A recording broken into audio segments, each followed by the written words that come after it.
Okay, अब ये जो फेरेटिन है जो यहाँ पे स्टोर हुआ है, हम लोग जब पता करते हैं पेशेंट को अगर एनीमिया हुआ है, अगर ये अपन लोग जब चेक करते हैं तो वहाँ पे हम लोग देखेंगे ये जो फेरेटिन लेवल अगर कम हुआ है तो इसका मतलब क्या है, ये आयरन डिफिशियंसी एनीमिया है। इसका मतलब हमारे बॉडी में जो स्टोर आयरन है वो कम है, तो इस केस में अपने को आयरन देना पड़ता है। तो ध्यान रखने का, तो हम लोग क्या करते हैं, सीरम फेरेटिन चेक करते हैं पेशेंट का एनीमिया के केस में। अगर सीरम फेरेटिन कम है इसका मतलब पेशेंट को आयरन डिफिशियंसी एनीमिया है। ठीक है, तो फेरेटिन हम लोग चेक करते हैं।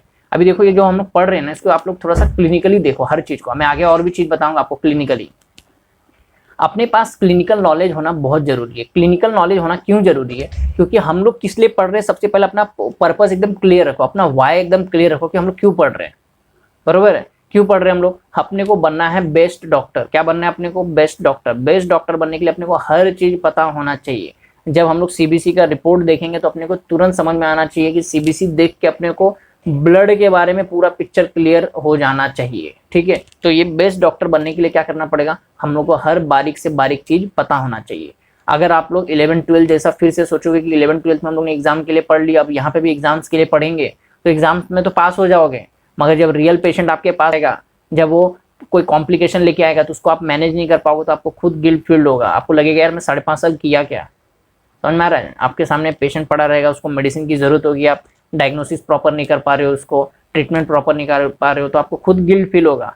आजू बाजू वाले बोलेंगे कि ये खाली किताबी कीड़ा है, मतलब इसको बुकिश नॉलेज है, उतना अच्छा नॉलेज नहीं है। तो अपने को किताबी कीड़ा बनना है क्या, नहीं। अपने को क्या बनना है, अपने को बनना है प्रैक्टिकल, जिसमें हमारा प्रैक्टिकल में एकदम बराबर का हाथ होना चाहिए। जिस पेशेंट को हम लोग डायग्नोसिस करें वो ठीक का ठीक होना चाहिए। बात समझ में आ रहा है कि नहीं आ रहा है।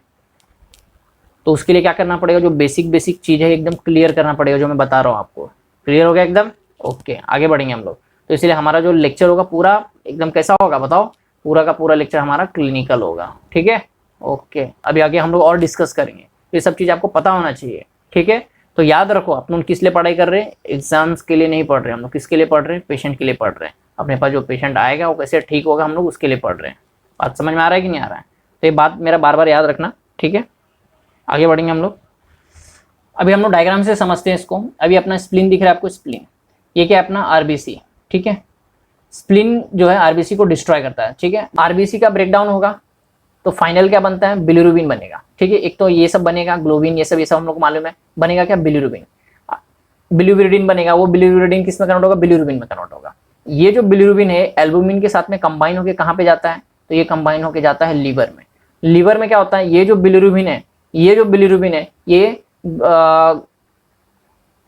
ग्लूकोर्निक एसिड के साथ में कंबाइन होता है। ये जो बिलिरुबिन है क्या होता है, ग्लूकोर्निक एसिड के साथ में कंबाइन होता है। और ग्लूकोर्निक एसिड के साथ में जब ये कंबाइन होता है बिलिरुबिन लीवर के अंदर, तो इसको हम लोग क्या बोलते हैं, कॉन्जुगेशन। क्या बोलते हैं इसको हम लोग, कॉन्जुगेशन, जिसको हम लोग क्या बोलते हैं, कॉन्जुगेटेड बिलिरुबिन। और ये जो कॉन्जुगेटेड बिलिरुबिन है, इसी के पास ताकत है कि अपने बॉडी से बाहर निकल सकता है, एक्सक्रीट हो सकता है। कैसे निकलेगा, ये जब कॉन्जुगेटेड फॉर्म में आ जाएगा तो क्या होगा, बाइल डक्ट से कहाँ पे आ जाएगा, इंटेस्टाइन में। इंटेस्टाइन में आने के बाद ये जो यूरोबिलिनोजिन है, ये इंटेस्टाइन से एब्जॉर्ब होकर फिर ब्लड में जाता है, और ब्लड से क्या होता है, ब्लड से किडनी के पास जाएगा, और किडनी से एक्सक्रीट हो जाएगा। किडनी से एक्सक्रीट होगा भी कौन से फॉर्म में, यूरोबिलिन के फॉर्म में। ठीक है, दूसरे साइड कुछ इसमें बच जाता है, तो जो इंटेस्टाइन में जो बच जाता है वो स्ट्रेकोबिलिनोजिन के फॉर्म में रहता है, और वो स्ट्रेकोबिलिन के फॉर्म में स्टूल से बाहर निकलता है, जिसकी वजह से अपने स्टूल का कलर कैसा होता है, येलो रहता है। ठीक है, इस तरीके से अपने बॉडी से एलिमिनेट होता है। क्लियर हो गया। अब मैंने बताया अगर आरबीसी का ब्रेकडाउन बढ़ गया तो इसका मतलब बिलिरुबिन का लेवल बढ़ जाएगा।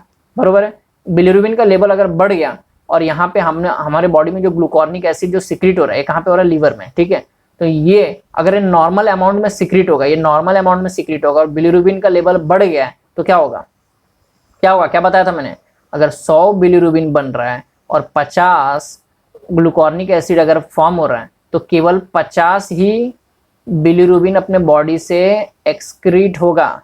बाकी का जो 50 बिलिरुबिन है वो अपने बॉडी में क्या होगा, अपने ब्लड में घूमते रहेगा, और हमारे बॉडी को क्या करेगा, येलो कर देगा, जिसकी वजह से अपने को क्या होगा, जॉइंडिस होगा। क्लियर हो गया एकदम, ओके। पूरा डिटेल में एकदम अच्छे से क्लियर हो गया है। ठीक है, इसको ना जरा मैं रीड कर लेता हूँ, आपको और अच्छे से क्लियर हो जाएगा। ठीक है,